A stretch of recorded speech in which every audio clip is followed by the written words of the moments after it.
ಲೀಚು ನೋಡಿ, ಬ್ಲಡ್ ಎಲ್ಲಿದೆ ಅಂತ ಚೆಕ್ ಮಾಡಿ ಅಲ್ಲಿ ಹೋಗಿ. ಓಕೆ, ಇದಕ್ಕಿಂತ ಒಳ್ಳೆ ಜಾಗ ಎಲ್ಲಿ ಸಿಗ್ಬೋದು ಅಂತ ನೋಡಿಕೊಂಡು ಅಲ್ಲಿ ಹೋಗ್ತಾ ಇದೆ. ವಾವ್, ಇದೆಲ್ಲ ನಮ್ಮ ಕಾಮನ್, ನಮ್ಮ ಅತ್ತೆ ಮನೆಯಲ್ಲಿ ಹಚ್ತಾ ಇರುತ್ತೆ, ಕೀಳ್ತಾ ಇರ್ತೀವಿ, ಎಸಿತಾ ಇರ್ತೀವಿ, ಕಚ್ತಾ ಇರುತ್ತೆ.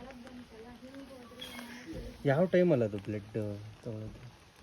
ಗ್ರಿಪ್ ಸಿಗ್ಬೇಕಾದಕ್ಕೆ ಎಲ್ಲಿ ಕಚ್ಚಿದ್ರೆ ಅವ್ರಿಗೆ ಗೊತ್ತಾಗಲ್ಲ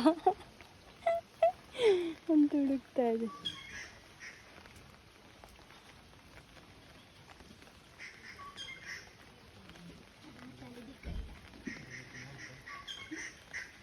ಎಲ್ಲಿ ಬ್ಲಡ್ ಚೆನ್ನಾಗಿದೆ? ಡ್ರೈ ಇದ್ರೆ ಅದಕ್ಕೆ ಗ್ರಿಪ್ ಸಿಗಲ್ಲ.